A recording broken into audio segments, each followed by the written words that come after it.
On October the 1st, 2024, I interviewed the musician and filmmaker Ray Mahoney about the production of his film Baconhead to be used in my video Making Bacon. Ray said many things in that interview that I thought were really interesting, but I couldn't fit them into the video, so I have decided to release the interview in a longer version. The connection between our two computers wasn't perfect, but I've tried to clean that up as best possible. I hope you enjoy it as much as I did. So if you could tell me your origin story of what came first, whether it was movies or the music. So I started playing guitar and studied music when I was about 5 or 6 years old. And I continued to play my whole life, still do to this day. And film came along when I was about 13. And I started really loving film. I started sneaking into movies and seeing whatever I could see and see for free sometimes. But there was a guy that lived next door to me that had a Super 8 camera. And we would shoot scenes from movies that we liked. And we often shot stuff from Bond movies. And we were both big James Bond fans. And we would recreate them, shoot them, develop it, and then we would show it at his house. And Super 8 doesn't have any sound. So I would sit in the back of the room and play guitar to it. Thus I was the soundtrack. And we had a blast doing that. We do that all the time. It was one of those things like the neighbor kids would all get together and we'd do that. You know, high school I started studying video. And then in college, I went to film and broadcasting at school and studied it there, hardcore. I had some great teachers. I managed to get a contract with a TV station out in LA, that's where I'm from. And I weaseled my way in through a few contacts and got a contract for a show, and it was called Baconhead Theater. And it was pretty much like the movie, but half-hour shows. And it never got off the ground for various reasons, but all I did when we got the contract was write. I just wrote skits, and characters and songs and everything to get ready to assemble them for shows, but it never happened. But I hung on to everything. When I was living in Hollywood, my ex-girlfriend had the same name as a wardrobe director. Oh yes. And we get these calls all the time going, "Are you guys coming to the party?" And at first I'm going, "Wait, what? What are you talking about? Party? No, you got the wrong number." And then about the third or fourth time I hear this, I go, "What am I doing?" I go, the next call, they go, "We'd like to invite you guys to the rap party." And I went, "All right, what's the address?" and I just wrote down the address, and the girlfriend would get home, and I say, "We're going to a Hollywood party tonight." And she said, "What?" I go, "Yep, we're going to a Hollywood party." And this got to be a regular thing.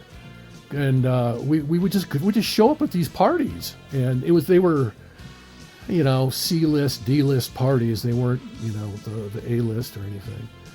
But there was a lot of writers there, and I'd end up picking the brain of writers all the time about what goes into Hollywood scripts versus what I'm learning in school and stuff. And they said, "Oh yeah, that stuff's crap. You gotta do this." And I started doing that. I started writing them like they were telling me, and it was a great education. Just a completely off the wall chance to go to parties and meet a lot of these people and pick their brains. It was great. So is that how you got into doing the TV job? No, I had, let's see, you ever heard of Rebecca De Mornay? Yes. Okay, her dad had a show with Channel 56 in Anaheim, California. And I knew the director. The director was a guy that I had known. He was a family member of somebody I grew up with. It was a tight little world. And I was going to see this show all the time because it was fun.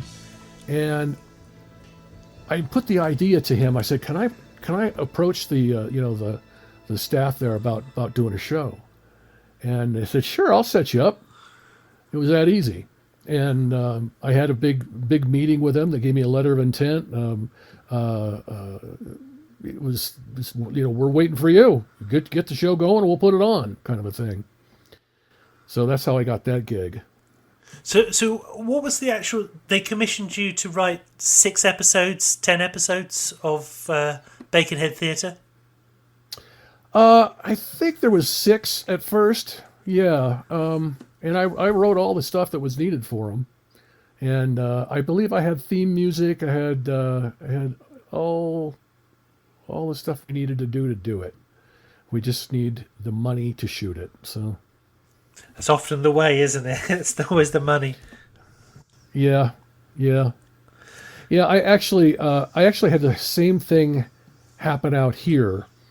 As I approached after Baconhead was sold and it was in the stores and all this stuff, I approached PBS and for a TV show out here for the same thing. It was called Baconhead Theater, and I had a cast that was ready to go. I'd written episodes, the same exact thing, and we had the sponsorship was Ford, the car manufacturer. Oh, wow. Yeah, wanted to put the money into it, and everything was going awesome. And then my attorney put some weird language in the proposal, and they ended up turning us down because of this language. And I looked at it, I go, I didn't write this stuff. Where the hell did this come from? And I guess they got kind of weirded out and backed out of the deal. And I just gave up. I just went, oh God, all right, this is a ship that ain't going anywhere. So. That's enough. But I kept the sketches with them. I don't know where the hell they are, but I got them somewhere. So what from that original version of Baconhead ended up in the movie? I think the Toast Police was just an idea that was not developed. It just said Toast Police was the thing. And Quinlan the Detailing Tubist was something that I had written out a little bit. And when it was originally written for that TV show, it was... I wanted it kind of Python-esque, and I'm trying to remember the name of the bit where the knights. Yeah, da da da da da da da da da da da da da. It was very sing-songy and very show-tuney, and I was thinking of Quinlan kind of being like that. And when I dug out that box of bits, and I saw the Tubbs thing, and I went, oh, cool. And no, I went, this has got to be rock and roll. It's just I don't know anything about show tunes, so we're gonna do it rock and roll style. The middle of it, where the women are singing, it was very Floyd-like. It just had that soothing Pink Floyd kind of sound. I think and it was really cool when they were holding the signs and all that. So how did it go from the failure of the Baconhead Theatre to Baconhead the movie? I was with my girlfriend. We got pregnant. We decided to move to Colorado. So I didn't want my daughter growing up like Britney Spears out there. Yeah. So and then 2 years in, we got divorced. I'm alone. My dad happens to move out. I move in with my dad. I've got nothing to do. And so then here's where the film part took, because I basically gave up my career to move out. This is where it gets odd though. I started taking police ride-alongs. I don't know if you guys have them there or not. But you can go to a local police station and just sign up for a police ride-along and ride in the car for the night. And they're kind of fun. Well, I went to sign up for one of these things. I guess I had a death wish. I don't know. But I signed up for one of these things, and the cop that was in the car was a filmmaker. I go, you gotta be kidding. Really? And we start going back and forth about film and all that. And anyway, I ended up working on his film. All these crew and acting and everything. And I went, I can do this. Why am I not doing this? So that's when I started working on Baconhead.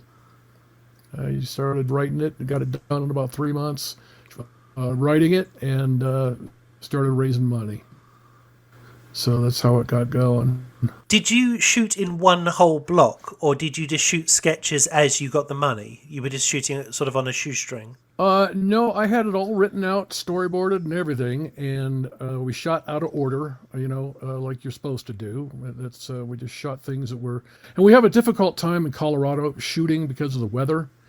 Things change here on a dime, and so sometimes we had to, quickly move inside and shoot, for the day instead of doing the outside shoot. We had that happen several times.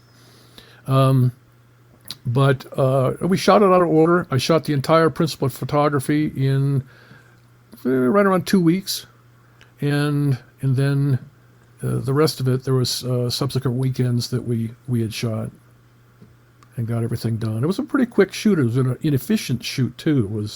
It really had a great crew. Yes, 2 weeks is incredibly quick. And one thing I note about it, it's well shot and stylish. You've got dollies, you've got track. I remember a really great close-up of you as action goes on in the background during the Toast Police scene. Was that visual style your input, or was that the work of your cinematographer? No, that was mine. Our cinematographer DP, he was great at what he did. He was awesome. But I just knew what I wanted.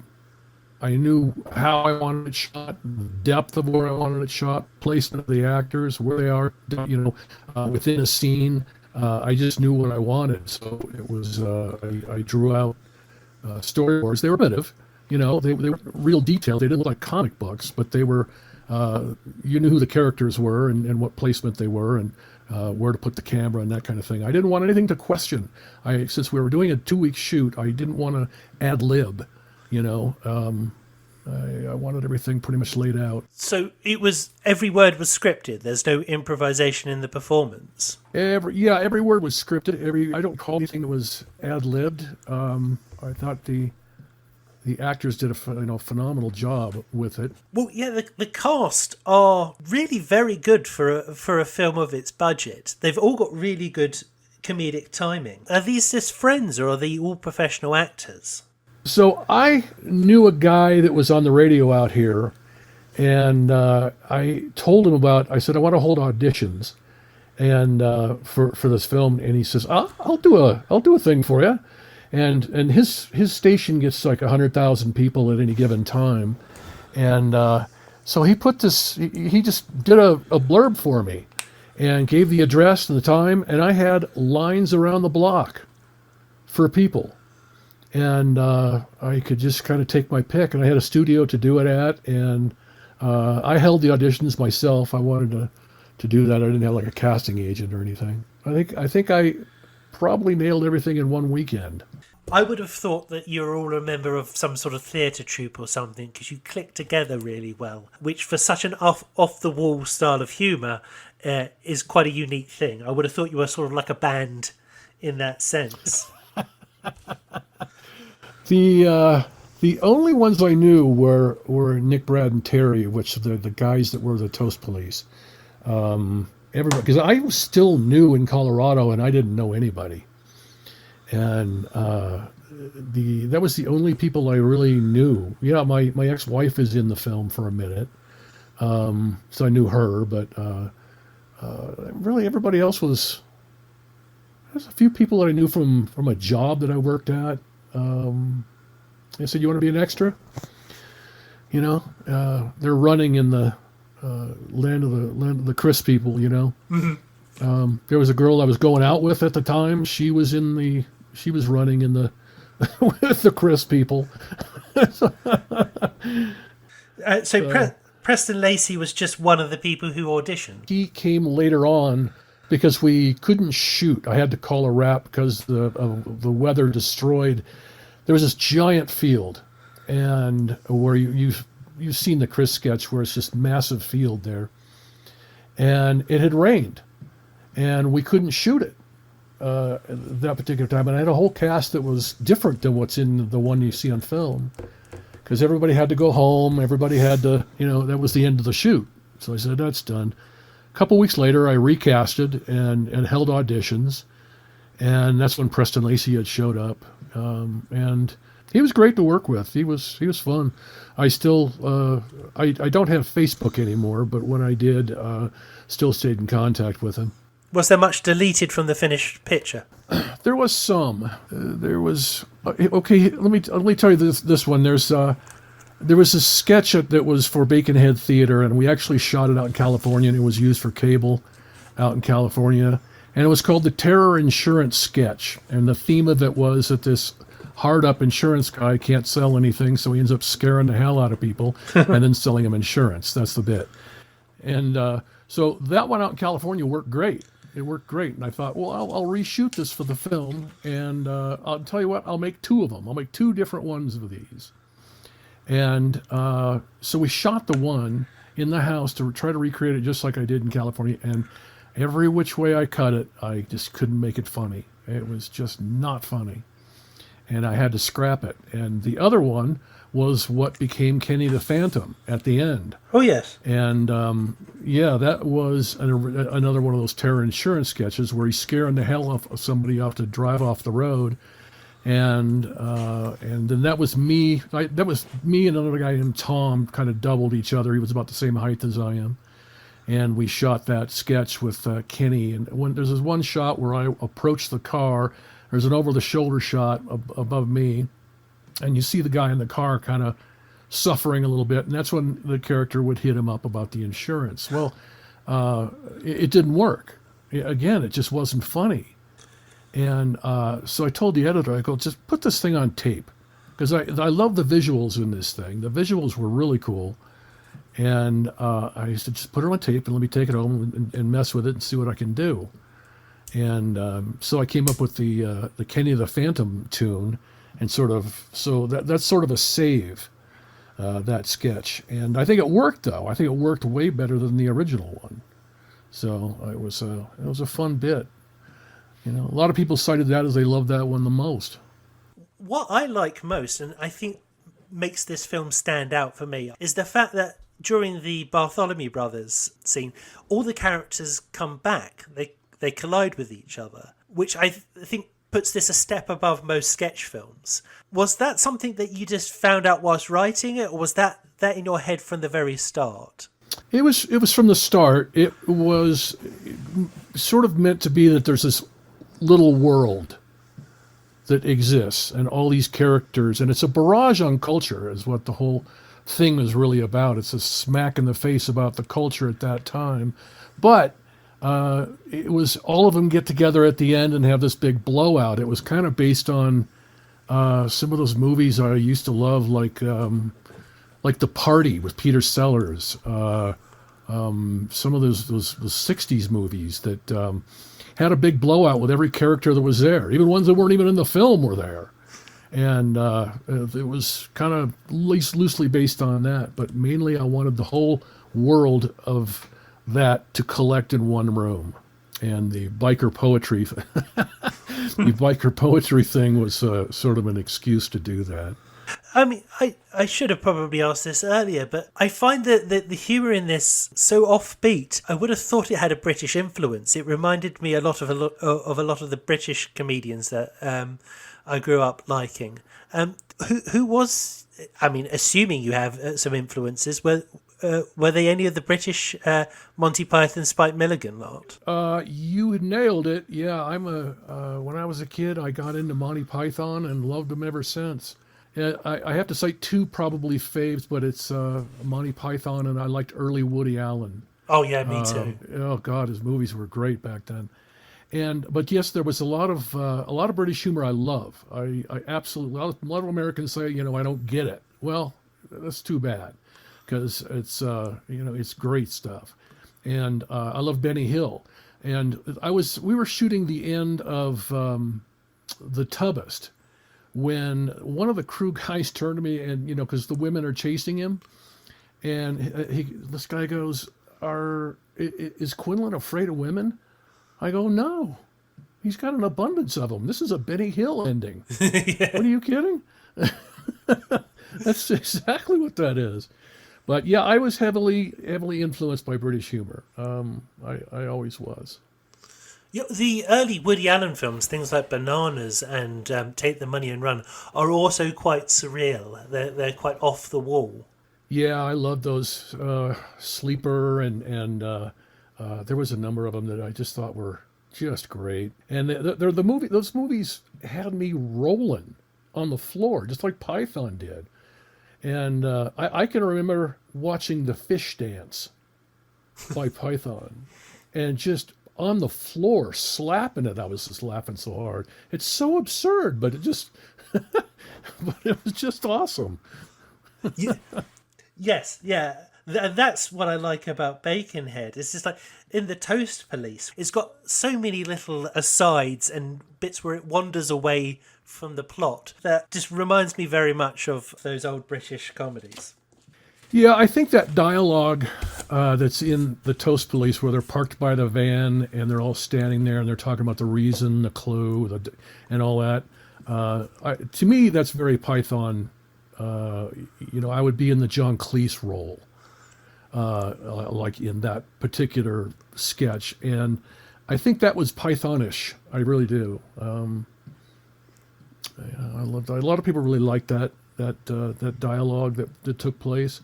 And I thought it was fun. I thought it came off really good. The soundtrack to the movie is credited to the Angry Hippos. Was that your band at the time? I know you're the lead singer and lead guitar or so, but was that your regular gigging band?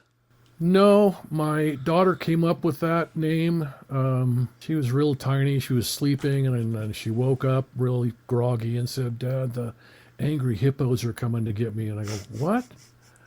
"Oh, yeah, that's a great band name, kid. Thank you." But no, there wasn't a regular band. I was participating in the Denver blues scene and just jamming with bands, having a good time, trying to get out of the house, trying to forget that I was ever married, just trying to have fun. And I met this big collection of musicians that were great, that I got along with, and there was a few that I snagged when the soundtrack thing came up, and I said, "Would you guys like to do the soundtrack? We just have to learn it, record it, and I'll put the rest of it on top of it." And so they said, "Yeah, let's do it." And I don't think I had all the same musicians on Quinlan. I don't remember, but I had to record Quinlan before shooting, so I could put it in playback and sing to it, and the rest of the soundtrack came later on. Well, that's again, it's another thing that makes the film really stand out, is the fact that, one, it's composed for its soundtrack rather than using stock music, but one, it really kicks. Oh, thanks.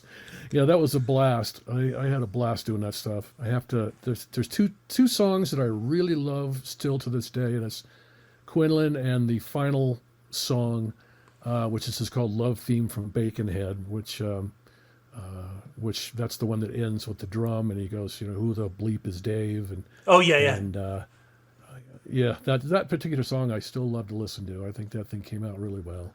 So I know you used the name Baconhead for the TV production, but what made you settle on that as a name? It just seemed like the right thing to do. That title had been resonating in my mind forever, and when it came time to do the film, it was an extension of what the TV show was supposed to be. So it seemed like a natural thing to just drop the theater part of it and call it Baconhead. I thought it was a good title just because it was nonsensical, Having thought about it far longer than I probably should, it fits the movie very well. It is off the wall and a little bit, a little bit, what was that? Which is very much the tone of the film. So after you've edited the film, what did you do with the movie? Did you take it on the festival circuit, or did you try get it seen by other people? I tried. I tried to get it in every festival. We had a promotionary package that we had that was we spent a lot of money on, and it had a poster, a T-shirt, it had all of the pictures and stills from the film, the story of the film. It had a breakdown of it. It was a great package, and I sent this thing off to every festival I could. And some of the feedback was, we don't know what to do with this. And and I couldn't get in. There was only one festival that kind of said, well, maybe, but then it came time to final voting, and I didn't pass it. But it was the one that was in Utah here. So I went, well, I wasn't discouraged. I just kind of went, these guys are, the hell with these guys. So what I did is I treated it like a band. And I took it on the road, and I got a publicist. And so there was me, the publicist, the film, a projector, and some posters and stuff. And he was connected with every theater and hall in the country. And we just started driving around. And he'd book interviews. I'd do an interview on like a Friday, and then the show would sell or open on Saturday, and we'd end up selling out. And I went, this is way cool. So I started saving these. I had them print out these letters that just said, I don't care what you say in the thing, but make sure you put the word sold out in there, in the text. And I had hundreds of these things. And that was my promotion packet at that point, was I'm proven I can put asses in seats. So I had two attorneys. I had one in L.A. and I had one here in Denver. And the guy in L.A. was working on The Big Guys, and we had some of the big guys that were interested in it. And then the attorney here he's the guy that got Troma interested in it. And I passed up the big guys for specific reasons. And I took Troma. And I think it was a good home for it. And so we sold it. We sold it to Troma. I've watched a lot of Troma, and I've enjoyed a great deal of it. I personally feel that this is slightly above Troma's normal output. In fact, I think it's a lot above Troma's normal output, which is what shocked me so much when I saw it. But it does play to the same sort of people who would watch Troma, even though I believe it to be better than this are late night movie watchers, midnight movie fans. So what happened with Troma? How did you get it to them? Did you meet Lloyd Kaufman and have a meeting with him? Yeah, but that was after we agreed to sell it to him. I loved what the pitch that they told me. They said it'd be a great home for the film, and we would do a lot with it, and it would be better, and that we would give it what it needs, and so on and so on. And I thought, that's very honest. And that came from Lloyd Kaufman and Michael Hers. And so I agreed to deal with them, and we signed a pretty lengthy contract with them. And I took me and the guy that Where the Bleep is Dave, and me and him drove out to New York and they were in Hell's Kitchen in New York, and Lloyd was great. Lloyd, we're sitting in Lloyd's office, and he gets sandwiches from down the street, and we hang out, we chat. He took us down to the warehouse. He says, take anything you want, whatever you can carry, you got. And, oh, wow. And he was great. Yeah, we snagged all these Troma films, and it was really cool. Got to meet everybody in Troma, and they were really welcoming.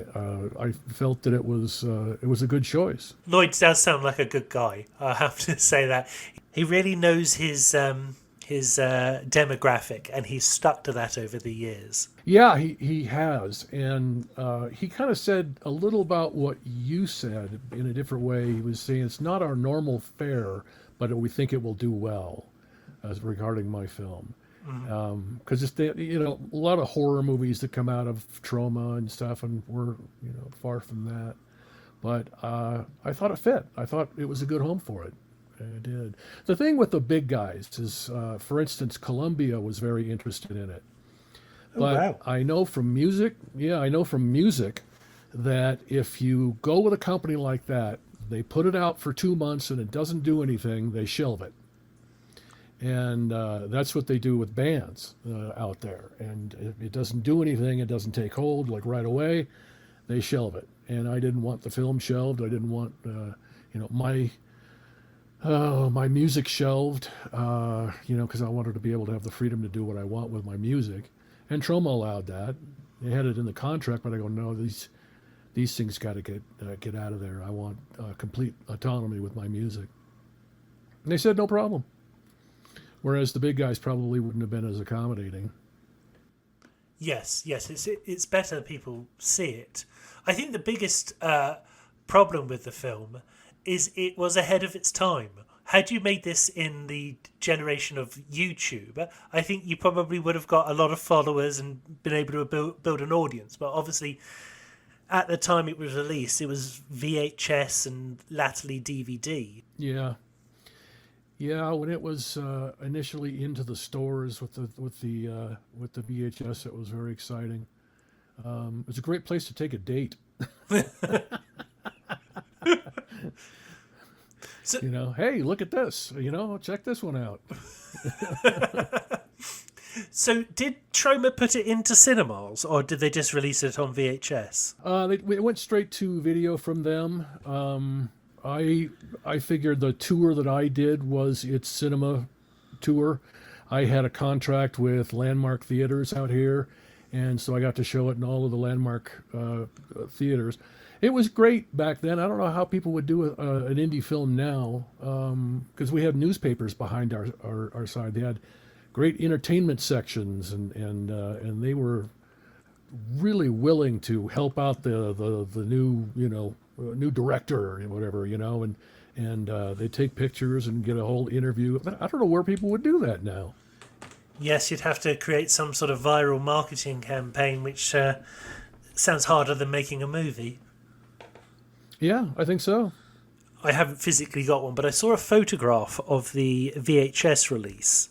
And it says on the cover that it was the special decolorized edition. Was the film shot in colour and then changed to black and white? Or was it always... No, it was always black and white, but I forgot about that. Troma put that on there just to, I guess say that it was once color or something, because a lot of people bugged me why I didn't shoot it in color. And I probably should have, but I preferred the black and white with it. I think it worked. It was, you couldn't get those Godard type shots in color, and it just wouldn't work as well. I think nowadays that we see everything in color all day long. All the movies are in color. Everything's in color. Advertising's in color, and you get something that's black and white, and it's slightly surreal now. And I kind of wanted that feel, that it's a little different than what you normally see in daily life. And I think it worked, I think I really do. And is that the typeface you use is Windsor, I believe, which is the same as Woody Allen, isn't it? Yeah. Yeah, it is. Yeah, so this is your Manhattan. Yeah, yeah, it is. Do you get asked about the film often? I get people online hit me up. I'm kind of a hermit, but so I don't, when I get together with people that were in the film, we talk about it, here and there, and I still friends with a lot of people from the film, and we chat about it. But it's kind of lost. It's out of print now. And it's lost in the internet. Some people I have to tell them. I go, well, what'd you do? I go, well, I made a film. I made a couple of films back then, and this is one of them. Why aren't you doing them now? I go, well, that's a long story, but here's the ones I did do. And it used to be on YouTube. There was a lot of people that were carrying it on their channels, just as a whole film. And during YouTube's sweeps that they did, they got rid of them all. Don't know why. There's nothing in the film that's political or or I don't know. Maybe it's not, as sensitive as it should be today or something. I don't know. But it didn't. They just pulled it. It's on. Have you ever heard of Tubi? Yes, it's not available in the UK, but I have heard of it. Yeah, Baconhead's on there. I had a friend not long ago who hadn't seen it, and he said he found it on there. I said, "Really?" And no kidding. So I went and found, yeah, it's on there, and he watched it, and he was getting a big kick out of it. So what did you do after Baconhead? I shot another film. I had, oh God, that's a long series of events, but I started. Have you ever heard of Randy Weaver? No, I'm sorry, I haven't. Okay, there was a big event out in the U.S., and Randy Weaver was the focal point of it, and I ended up meeting him through some people, and he wanted me to do a film on his story, and I said, "Yeah, this sounds great." So, and it was the government versus him, and so I got everybody excited about this thing. I got my attorneys were like ripping excited about it. You know, this is awesome. And we're going back and forth. I'm working on this script, working on promo stuff, working on everything I need to do for pre-pro for about a year, and then 911 happens. Oh. And suddenly I can't make the government the villain. And I had to scrap the whole thing. I was like, oh, man. So that project was gone. There was several projects I was working on, and I just didn't get them to that point. And I ended up working on this romantic comedy that was just as out there as Baconhead, but it was a romantic comedy. Great cast, great crew, and I toured it around regionally, but it had some pretty bad hiccups in it, and I couldn't get it sold. So, and then since then, I've been doing lots of music videos, some commercials, just laying low, keeping my toe in the water, you know, but I'd love to do another film, but it's just not the climate to do a film like that now. Yes, unless you can self-fund it, it's going to be quite hard. What was the name of your romantic comedy? What was the problem with it? The title. It was called Strange Kind of Woman. What was it? Was it technical problems? Yeah, I had 3 editors, and what happened with the editors, I had one guy that I had to pull the film from him, and he took all of the sound, all the tracks, and put them down to 1. And I went, oh my God! Like, have you ever heard? Do you know what an M&E track is? Yes. And yeah, and he screwed the M&E track up, and that makes it undistributable. And I didn't know about that being destroyed until I took it to the next editor, and I just went, oh my God, you got to be kidding! And then he ended up dumping the entire film. It was shot digitally, and the whole film was gone. I mean, completely gone. Yeah. And he calls me up and says, the film's gone. I went, what are you talking about? And he explained the computer, dump and all that. And I said, well, you better go to a retrieval house and get that thing out of there.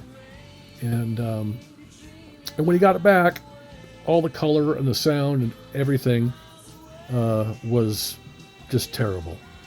Just looked like crap. Oh, that's heartbreaking. Yeah, it was. It was a long project, and I thought it was funny. I really enjoyed the humor, and it was great. The acting was great. I had some local celebs that were in it, and yeah, it was a shame, but it. And then the industry changed after that. Like I was explaining about the auteur, suddenly the auteur was not as important. They went to, from video, they went to the DVD, and then from the DVD, which the auteur was still an important part of film, or slice of film. And then when they went to streaming, suddenly the indie film is not as important, and the indie film director is not as important. And it went very corporate at that point. And anything, what they called indie, was like Sean Penn made a film by himself, and that became the indie film. And so, what great! Well, this is, there was a period of indie film that kind of started in the '60s. And went all the way up to like where I was. And you ever see the film Clerks? Oh yeah, several times. Yeah, that was a big, huge, indie film. Got in the '60s. Easy Rider was a huge indie film, but it just sort of stopped at that point. It wasn't celebrated as much. It was, in fact, well, you're not a team player.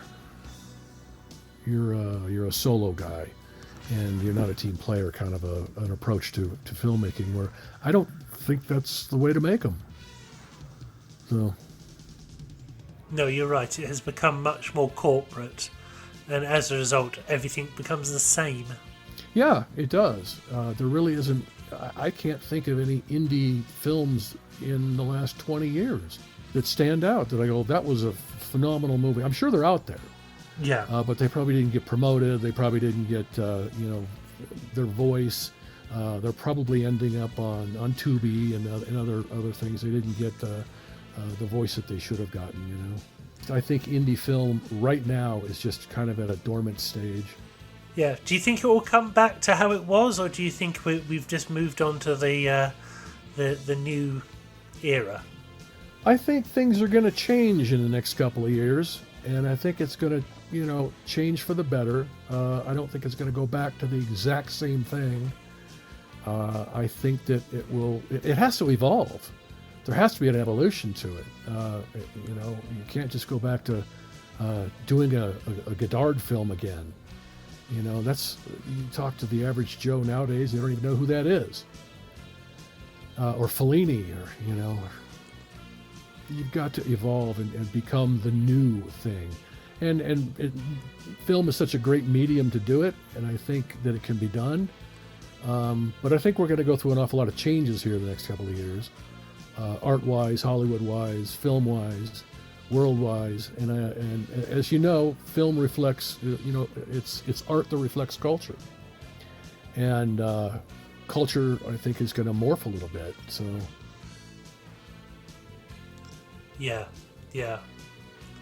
I agree. Yeah. I hope it's not the death of cinema anyway. It's what I love. No, I don't think so. Yeah, me as well. I don't think it's going to die. I just think it's going to evolve. A big thanks to Ray Mahoney for that interview. If you haven't seen Baconhead, it can be found on VHS and DVD. It's on Tubi in the US, and in some countries it can be found on Amazon Prime. And once you've watched that, be sure to check out the Making Bacon video. And if you would like to support me making more stuff like this, you can send me the price of a coffee at Ko-Fi. There's a link in the description if you want it. I'm Scott Kingsnorth, and I'm making a movie, Dave. Who the fuck is Dave? Got it?